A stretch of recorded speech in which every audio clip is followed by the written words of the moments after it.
Manifestantes tomaram as ruas do Irã hoje pelo segundo dia seguido, pedindo a renúncia do governo. O povo se revoltou depois que autoridades do país assumiram o erro de derrubar um avião cheio de passageiros. E uma outra base militar americana no Iraque foi atacada hoje. A crise entre Irã e Estados Unidos domina o noticiário. Teve gente até aqui no Brasil se perguntando se estaríamos perto de uma terceira guerra mundial.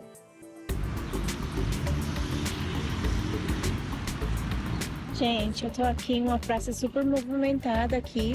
Essa é a Tainá Almote, brasileira casada com iraniano.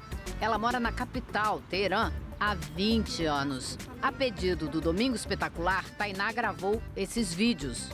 Como vocês podem ver, as ruas bem agitadas, estão brincando aqui de xadrez aqui nessa praça. Aqui é um shopping center. O shopping está movimentado e o parquinho cheio de pais e crianças. Vou falar um pouco aqui da impressão que eu tive. Essas outras imagens foram gravadas pelo Yuri Bastos, professor universitário do Rio de Janeiro. Ele está de férias na cidade de Shiraz, a 900 quilômetros da capital Teherã. Vocês acham que o Irã não tem muita coisa, mas grandes marcas estão dentro do Irã, né? Apesar das sanções econômicas.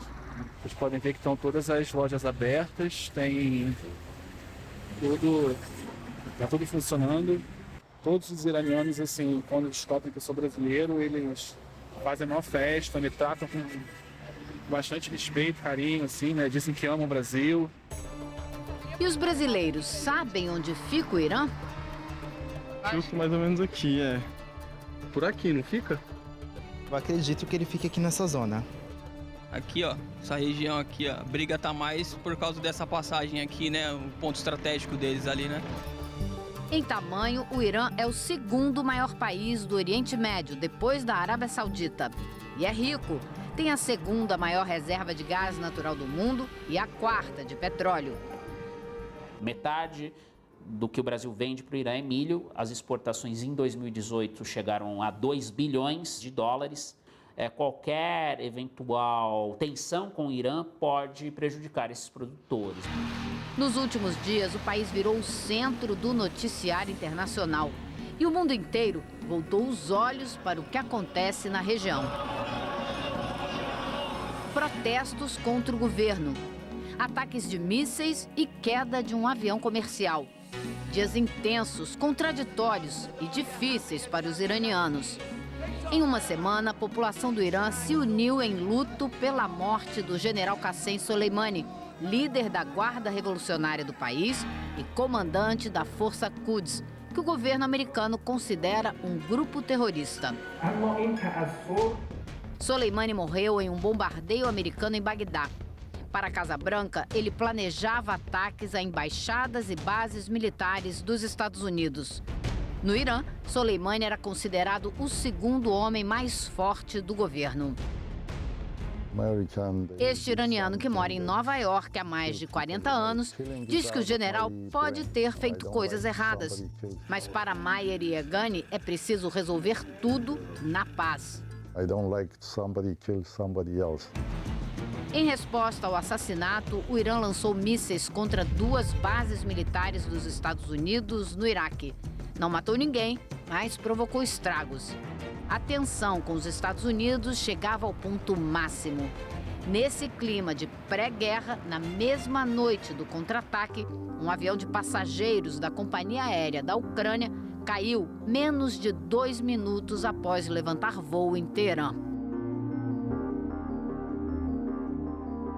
O serviço secreto americano garantiu que mísseis iranianos derrubaram o avião. O governo do Irã negou por 3 dias, mas neste sábado admitiu que um erro humano matou as 176 pessoas que estavam a bordo, entre elas canadenses, iranianos, britânicos, suecos e ucranianos. Nas ruas de Teherã, a resposta foi imediata. A população revoltada pediu a renúncia do líder supremo Ayatollah Ali Khamenei. Os líderes europeus querem uma investigação independente. O presidente da Ucrânia exige pagamento de indenizações. Tudo isso acontece no momento em que a tensão entre Estados Unidos e Irã atinge o pior momento de uma história de desavenças que tem mais de 40 anos. O confronto mais recente tem origem no acordo nuclear. Desde 2005, os Estados Unidos acusam o Irã de tentar construir armas nucleares secretamente. A ONU até impôs sanções econômicas ao país até 2015, quando Estados Unidos, França, Alemanha, Grã-Bretanha, Rússia e China fecharam um acordo com o país. O Irã se comprometeu a receber inspetores internacionais regularmente e a usar energia nuclear apenas para aplicar na medicina. O presidente Donald Trump nunca acreditou nas intenções do governo iraniano. Abandonou o acordo em 2018 e impôs pesadas sanções econômicas. O Irã voltou a enriquecer urânio, combustível essencial para a fabricação de uma bomba nuclear. O papel de Israel pode ser fundamental no futuro desse conflito. Por quê? Sabe-se que Israel tem armas nucleares. Israel jamais vai tolerar um outro estado nuclear na região, ainda mais se for um estado inimigo ao seu. O governo iraniano foi acusado de atacar um petroleiro em junho passado e de derrubar um drone americano. E a queda de braço continuou. Em dezembro, bombardeios americanos no Iraque e na Síria mataram 25 milicianos ligados ao Irã. Em seguida, a embaixada dos Estados Unidos em Bagdá foi cercada por rebeldes financiados pelo Irã. A resposta foi o bombardeio que matou o general Soleimani. O presidente Trump alegou que Soleimani planejava ataques a embaixadas e bases dos Estados Unidos. O jornal The Washington Post revelou que no mesmo dia do ataque, os Estados Unidos tentaram matar no Iêmen um outro comandante da Guarda Revolucionária do Irã e não conseguiram. O Irã é peça vital e antiga da história mundial. Ali cresceu o Império Persa, uma das civilizações mais antigas do mundo, que influenciou as artes, a filosofia, o conhecimento matemático e astrofísico. O país tem 11 monumentos que a Unesco considera patrimônios da humanidade. A relação difícil com os americanos começou lá na década de 50, quando Estados Unidos e Grã-Bretanha derrubaram o governo de Mohammad Mossadegh, depois que ele nacionalizou o petróleo. No fim dos anos 70 veio a Revolução dos Ayatollahs, que instituiu a República Islâmica. Estudantes iranianos invadiram a embaixada dos Estados Unidos e fizeram 52 reféns durante quase um ano e meio. Os dois países romperam relações diplomáticas e nunca mais reataram. Os iranianos que apoiam a República Islâmica veem os Estados Unidos como um inimigo que corrompia suas tradições, corrompia sua autonomia nacional. Os Estados Unidos têm pelo menos 25 bases militares no Oriente Médio. Elas abrigam mais de 70 mil soldados. Mas o mundo respirou aliviado quando o presidente Donald Trump respondeu com retaliações econômicas e não militares. Não acredito em terceira guerra mundial. Eu acredito em mais tensão e mais confusão, como a gente está vendo aí hoje nos noticiários. Eu acho que os outros países não deixariam, não.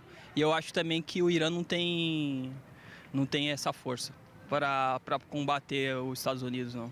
Que nós temos a possibilidade que em algum momento as grandes potências entrem em confronto para resolver essa transição de poder que parece ocorrer entre Estados Unidos e China. Toda grande transição de poder no passado passou por uma grande guerra. Por enquanto, o risco de um conflito direto, mais sério, parece afastado. E enquanto o mundo acompanhava cada passo dessa situação, os brasileiros, conhecidos na internet como os reis das piadas rápidas, invadiram as mídias sociais com uma série de memes para relaxar a tensão e conseguiram arrancar gargalhadas e sorrisos até mesmo no Irã, o epicentro desse terremoto diplomático. Celebridades brasileiras passaram a ilustrar as piadas sobre uma possível terceira guerra mundial. Zeca Pagodinho, compadre Washington do Tchan e, claro, Gretchen. Sim, a rainha dos memes foi parar na TV iraniana e nem ela acreditou. Essa invasão começou pelas redes sociais do jornalista iraniano Pouya Jandahar. Os brasileiros escreveram que nosso país não queria guerra com ninguém. O Domingo Espetacular conversou com Jandahar pela internet. Ele disse que está otimista com uma solução pacífica. E sobre a repercussão no Brasil, Jandahar disse que ficou muito surpreso com a quantidade de mensagens. Quando a hashtag Terceira Guerra Mundial bombou na internet, decidi escrever umas palavras em português para explicar aos amigos brasileiros que vocês não precisam ter medo. E isso fez o número de comentários e compartilhamentos aumentar ainda mais. Graças aos brasileiros, eu virei uma celebridade. É engraçado para nós que não passamos por isso, só que é algo muito triste, no fim das contas. Acho que o brasileiro gosta de zoar com tudo. O jornalista iraniano reconhece que brasileiros e iranianos têm culturas muito diferentes, mas pelo menos há uma coisa em comum: o fato dos dois povos fazerem piada com tudo. Jandahar acha isso positivo, ajuda a aliviar as tensões, diz ele. Jandahar planeja vir ao Brasil no Carnaval. Ele encerra nossa conversa com uma mensagem de esperança e paz. Um poema escrito por Saad Shirazi, um dos maiores escritores iranianos. Os seres humanos são parte de um todo, de uma mesma essência e alma. Se um humano sofre, os outros ficam aflitos. Se você não tiver empatia pela dor humana, então de humano não poderá ser chamado. Obrigado, Brasil. Obrigado, Domingo Espetacular.